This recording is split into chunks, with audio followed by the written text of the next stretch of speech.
The plane hit turbulence, jolting Mariah awake, but it was the warm shoulder beneath her cheek that made her freeze in horror. She had fallen asleep on a complete stranger, a stunning woman in a sharp black business suit who was now staring at her with an unreadable expression.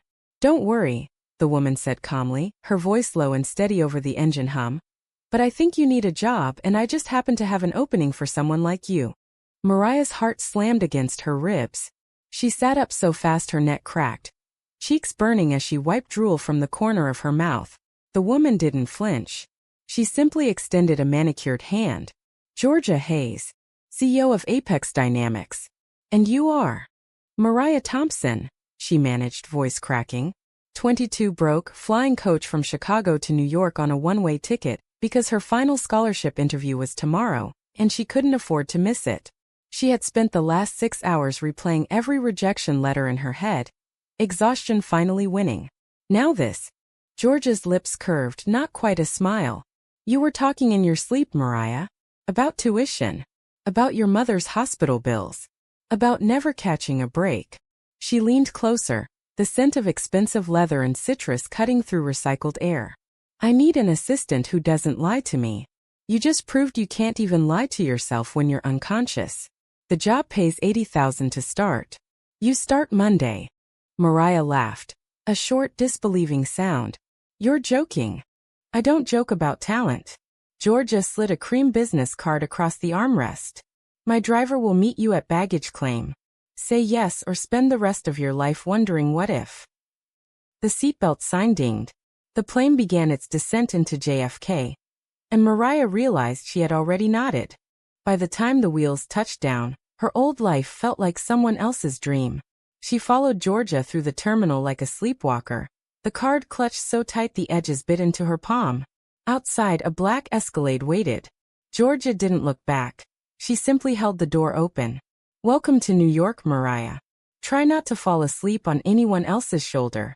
At least not until you sign the NDA." The city swallowed them whole. 45 minutes later they pulled up to a glass tower on Park Avenue. Georgia's penthouse took up the entire top floor. Marble floors, floor-to-ceiling windows, a view that made Mariah's stomach drop. Georgia poured 2 glasses of water, no ice, and set one in front of her. "Ground rules," she said, voice crisp. "You live here until you find suitable housing. You travel when I travel. You never speak about what you see or hear. And you never, ever lie to me." Her eyes locked on Mariah's. "Can you do that?" Mariah swallowed. "I don't have much choice." "You always have a choice," Georgia replied softly. "You just made yours." That night Mariah lay in a guest room bigger than her entire childhood apartment, staring at the ceiling. Her phone buzzed, a text from her mother. "Did you land safe? Interview tomorrow, baby. We're counting on you." Mariah's thumb hovered over the keyboard. She typed "I got a job" instead and deleted it. Some truths were too heavy to send at midnight. Monday morning came too fast. Georgia's driver dropped her at Apex Dynamics at 6:45 a.m. The office smelled of money and fresh espresso. Georgia was already at her desk, sleeves rolled up, reviewing quarterly reports. She didn't look up. "Coffee black, 2 sugars. Then we have a board meeting in 30. You take notes. No shorthand. I want every word." Mariah moved on autopilot. By noon she had survived 3 meetings, memorized 3 new acronyms, and accidentally called the CFO sir, when he was clearly not. Georgia never corrected her in public. Instead, during a rare 5-minute break, she pulled Mariah into her private office. "You're shaking," Georgia observed. "I'm terrified," Mariah admitted. "Good. Fear keeps you sharp." Georgia stepped closer, close enough that Mariah could see the faint scar above her left eyebrow. "But if you let it paralyze you, I'll replace you by Friday. Understood?" Mariah lifted her chin. "Understood." Something flickered in Georgia's eyes, approval, maybe, or something darker. She reached out and straightened Mariah's collar with a touch so brief, it could have been imagined. "Good girl." The words landed like a spark on dry grass. Mariah spent the rest of the day replaying them, cheeks hot every time she remembered the low timbre of Georgia's voice. That evening they rode the elevator down together.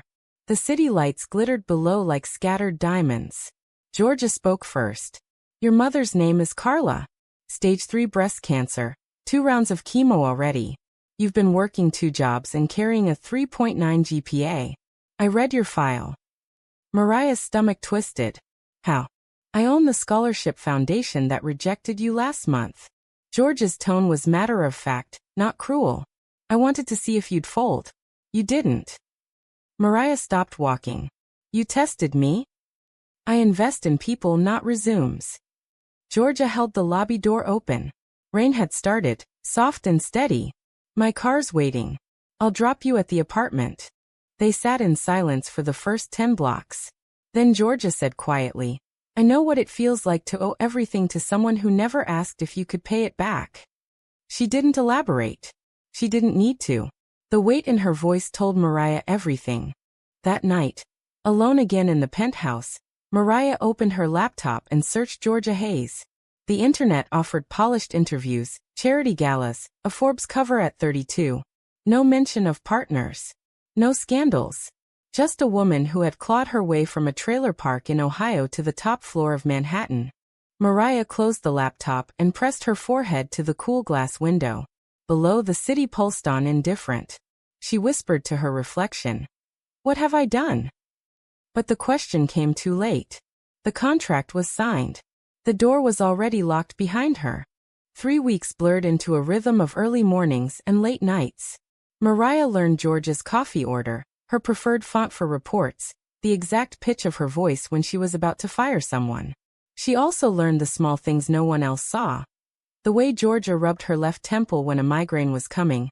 The way she kept a faded photo of a little girl in the bottom drawer of her desk. The way her shoulders relaxed fractionally whenever Mariah entered the room without knocking.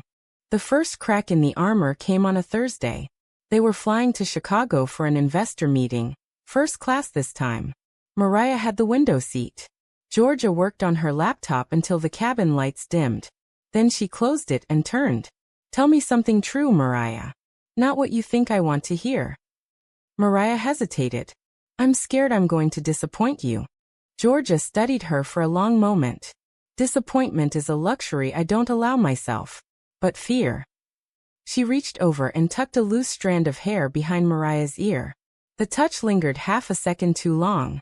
Fear is honest. I like honest. Mariah's breath caught. The plane hummed around them, but the space between their seats felt suddenly smaller than economy. When Georgia pulled her hand back, the absence felt colder than the recycled air. Chicago went well. Too well. Investors laughed at Georgia's jokes, signed on the dotted line, and toasted with vintage bourbon. On the flight home, Georgia drank 2 glasses of wine, unusual for her. She fell asleep first this time, head tilted toward Mariah. Mariah watched the rise and fall of her chest, and felt something dangerous unfurl in her stomach. Back in New York, the tension thickened. Small moments accumulated like snow before an avalanche. Georgia canceling a dinner reservation, so they could work through dinner instead. Georgia driving Mariah to her mother's chemotherapy appointment when the regular driver called in sick. Georgia waiting outside the hospital in the rain, umbrella ready, no explanation offered. Mariah's mother noticed. That boss of yours sounds like she cares an awful lot.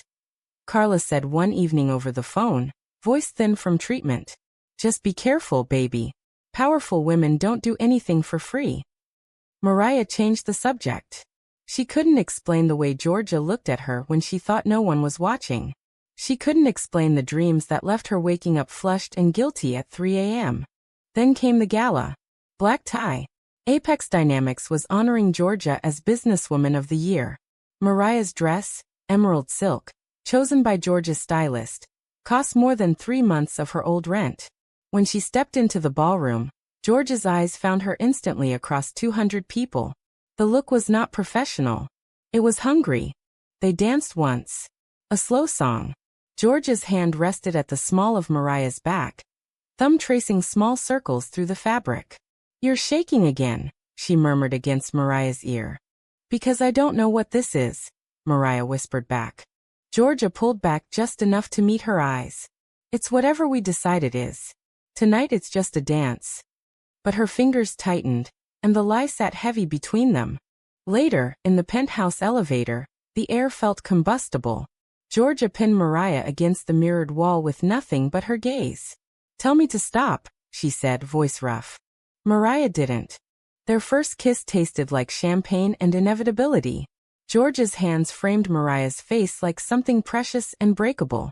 When they broke apart, both were breathing hard. "This changes everything," Mariah said.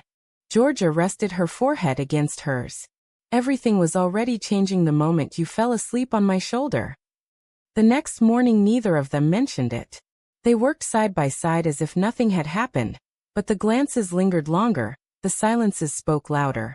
Mariah felt the weight of it pressing on her chest every time she called Georgia Ms. Hayes, in front of the staff. Then the first betrayal arrived without warning. Mariah's childhood best friend Lena flew in for a surprise visit. They met for coffee near campus. Lena took one look at Mariah's new clothes, the driver waiting outside, and laughed. "Damn girl. Sleeping your way to the top already." Mariah froze. "It's not like that." Lena's smile turned sharp. "I saw the way she looked at you in those tabloid photos from the gala. Everyone's talking, Mariah. You're the latest accessory for the Ice Queen." The words stung worse than they should have. That night Mariah confronted Georgia in the penthouse. "Did you hire me because you wanted this?" She gestured between them. Georgia set her wine glass down slowly. "I hired you because you were brilliant and desperate, and I recognized myself at your age. The rest," she stepped closer. "The rest happened because I couldn't stop it. Because for the first time in 15 years I looked at someone and felt something other than exhaustion." Mariah wanted to believe her. God, she wanted to. But doubt had taken root. Weeks turned into months. The secret grew roots. They stole moments. A brush of fingers in the back of the car, a whispered confession after midnight briefings, a kiss in the private elevator that left Mariah dizzy for hours afterward. Georgia was careful in public, almost painfully so, but in private she was devastatingly attentive. She remembered Mariah's mother's chemo schedule better than Mariah did. She paid off the remaining medical debt without asking. She left notes on Mariah's desk in perfect cursive. "You are not a mistake." But the world outside the penthouse refused to stay quiet. Mariah's mother called more often now, voice laced with suspicion. "That woman on the news, she's your boss? Honey, people are saying things. Unnatural things." Mariah lied. She was getting good at it. At the office, whispers followed her like smoke. The new intern smirked when Mariah delivered reports. The head of HR scheduled a surprise company values seminar that felt pointed. Georgia never addressed it directly, but one afternoon she fired the marketing director for creating a hostile work environment. No one missed the connection. Then came Thanksgiving. Georgia invited Mariah to her family estate in Connecticut, a sprawling colonial that looked like a movie set. Georgia's mother, Eleanor, took one look at Mariah and smiled the kind of smile that didn't reach her eyes. "So you're the new assistant," she said over cranberry sauce. Georgia's never brought an assistant home before. Dinner was a minefield of polite questions. Eleanor's husband, a retired judge, asked about Mariah's people back in Chicago. When Mariah mentioned her single mother and absent father, the temperature dropped 10 degrees. Later, in the guest room, Georgia slipped in after everyone was asleep. "She'll come around," Georgia whispered, climbing into bed beside her. Mariah stared at the ceiling. "Will she? Or will I always be the girl who fell asleep on your shoulder and ruined your perfect image?" Georgia turned her face gently. "You didn't ruin anything. You woke me up." They made love that night for the first time, slow, reverent, full of whispered promises. Afterward Georgia held her like she might disappear. "I've never told anyone this," she said into the dark. "But I was married once. To a man. For 3 years. I left when I realized I was living someone else's life. My mother still hasn't forgiven me." Mariah traced the scar above Georgia's eyebrow. "And now I'm terrified of losing the one thing that feels real." The confession should have brought them closer. Instead it planted a new fear in Mariah's chest. How long could they hide? How much longer before the world forced them to choose? Back in New York the pressure mounted. A tabloid photographer caught them leaving a quiet restaurant in Brooklyn. The photo was blurry, but the headline was crystal clear. "Apex CEO's mystery woman, assistant or more?" Georgia's legal team killed the story within hours, but the damage was done. Board members started asking questions. Investors wanted reassurances. And Mariah's mother saw the article before the retraction. The phone call was brutal. "Tell me it's not true, Mariah. Tell me you're not with her like that." Mariah couldn't lie anymore. "I love her, Mom." Silence stretched so long Mariah thought the line had dropped. When Carla spoke again, her voice was small. "Then you've made your choice. Don't come home for Christmas." The click echoed like a gunshot.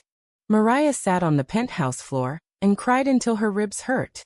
Georgia found her there, knelt beside her, and simply held on. "I'm sorry," she kept saying. "I'm so sorry." But sorry didn't fix the fracture. Christmas in New York was mercilessly bright. Mariah threw herself into work to avoid thinking about the empty chair at her mother's table. Georgia canceled her own family plans and spent the holiday teaching Mariah how to make her grandmother's pecan pie in the penthouse kitchen. They laughed too loud, drank too much eggnog, and pretended the outside world didn't exist. On New Year's Eve, Georgia surprised her with tickets to a private rooftop party overlooking Times Square. At midnight, surrounded by strangers who didn't know their names, Georgia pulled Mariah into a shadowed corner and kissed her like the world was ending. "Marry me," she whispered against Mariah's lips. Mariah laughed, dazed. "You're drunk." "I'm serious." Georgia's eyes were clear. "Not tomorrow. Not next year. But someday. When you're ready. When the world is ready." Mariah's answer was another kiss. For one perfect hour she believed they could win. Then January brought reality crashing back. Lena showed up at the office unannounced. Security tried to stop her, but Mariah waved them off. They met in the small conference room. Lena looked thinner, eyes red-rimmed. "I'm sorry about what I said before," she started. "But I'm not here for that. I'm here because your mom called me crying. She says you've changed. That this woman is controlling you." Mariah crossed her arms. "She doesn't know anything. She knows you stopped calling. She knows you're living in a penthouse paid for by someone twice your age." Lena's voice cracked. "Mariah, she's scared. And honestly, so am I. What if Georgia gets tired of you? What happens when the novelty wears off?" The questions lodged like splinters. That night Mariah asked Georgia the question she'd been avoiding. "What happens when you don't need an assistant anymore?" Georgia set her pen down. "Then I'll still need you. As my partner. As my wife. As the person who makes me want to be better." It should have been enough. But doubt had grown teeth. The breaking point came in February. Apex was preparing for a major acquisition. Georgia worked 18-hour days. One night she came home at 2 a.m. and found Mariah waiting up, eyes swollen. "I can't do this anymore," Mariah said. "The hiding. The whispers. My mother won't even answer my texts. I feel like I'm losing everyone." Georgia looked exhausted, defeated. "Then we stop hiding. I'll call a press conference tomorrow. I'll tell the world." Mariah shook her head. "And lose the company you built from nothing? I won't let you." "So what do you want?" Georgia's voice rose for the first time. "To go back to being broke and invisible? To pretend this never happened?" "I want to not feel like a secret," Mariah shouted back. The silence that followed was worse than yelling. Georgia turned away first. "Maybe I was wrong," she said quietly. "Maybe I dragged you into something you were never ready for." She slept in the guest room that night. The next morning Mariah woke to an empty penthouse and a note on the counter. "I'm giving you space. Take all the time you need. The car is yours. G." Mariah stared at the handwriting until the letters blurred. Then she packed a bag and left. File 5. 3 weeks without Georgia felt like breathing underwater. Mariah took a cheap sublet in Queens, found a barista job that paid minimum wage, and tried to remember who she had been before the flight to New York. Her mother still wouldn't speak to her. Lena sent daily check-in texts that felt like pity. Every night Mariah scrolled through old photos on her phone until her battery died. Georgia didn't call. She didn't text. She simply disappeared from Mariah's life as cleanly as if she had never existed. Then came the letter, hand-delivered by a courier in a plain white envelope. Inside was a single sheet of Apex stationery, and a plane ticket to Chicago. Mariah, I'm not asking you to come back. I'm asking you to come home to yourself. Your mother's final chemo appointment is next week. I've arranged everything. The doctors, the transport, the best care money can buy. Do it for her, not for me. Georgia. Mariah cried so hard she threw up. She flew to Chicago the next day. Her mother opened the door and stared for a long moment before pulling her into a crushing hug. She called me, Carla whispered. That woman. She told me what love really looks like. I was wrong, baby. I was so wrong. The chemo session was brutal but hopeful. Afterward, Mariah sat beside her mother's bed and finally told the whole story. The flight, the job, the love, the fear. Carla listened without interrupting. When Mariah finished, her mother reached for her hand. I don't understand it, Carla said softly. But I see how much she loves you. And I see how much you love her. That's enough for me. Mariah flew back to New York with something she hadn't felt in months, hope. She went straight to the penthouse. The doorman let her up without question. Georgia opened the door in sweatpants and an old Ohio State hoodie, hair messy, eyes red. She looked like she hadn't slept in days. Mariah didn't wait for words. She simply stepped forward and kissed her. They talked until sunrise. Georgia admitted she had been terrified of losing the company, and even more terrified of losing Mariah. Mariah admitted she had let fear make decisions for her. They made no promises except one, no more hiding. The press conference happened 2 weeks later. Georgia stood at the podium in a simple navy suit, Mariah beside her in the emerald dress from the gala. Georgia's statement was short and devastatingly honest. I have fallen in love with the most extraordinary woman I have ever met. Her name is Mariah Thompson, and she is the reason I finally understand what courage looks like. The room erupted. Cameras flashed. Questions flew. Georgia answered every one with calm precision. Mariah stood tall beside her and felt, for the first time, that she wasn't falling asleep on anyone's shoulder, she was standing on her own 2 feet. The backlash was immediate and vicious. Death threats arrived daily. Board members resigned. Stock dipped 7% in a single afternoon. Georgia's mother publicly disowned her in a televised interview. Mariah's old scholarship friends unfollowed her on social media. But something unexpected happened too. Thousands of young women wrote letters thanking them for being visible. Support poured in from every corner of the country. Apex stock recovered within a month. Mariah finished her degree online while continuing as Georgia's assistant, now officially titled Chief of Staff. They moved into a new brownstone in Brooklyn with a backyard big enough for Sunday brunches and quiet evenings on the porch. Carla came to visit and stayed 3 weeks, teaching Georgia how to make proper Midwestern chili. One warm April evening they sat on the roof deck, watching the sun set over the Manhattan skyline. Georgia reached into her pocket and pulled out a small velvet box. I told you someday, she said, voice steady. Today is someday. Inside was a simple platinum band with a single emerald. Mariah's birthstone. Mariah laughed through tears. Yes. 1,000 times yes. They married in a small ceremony in Connecticut that autumn. Only 20 people attended.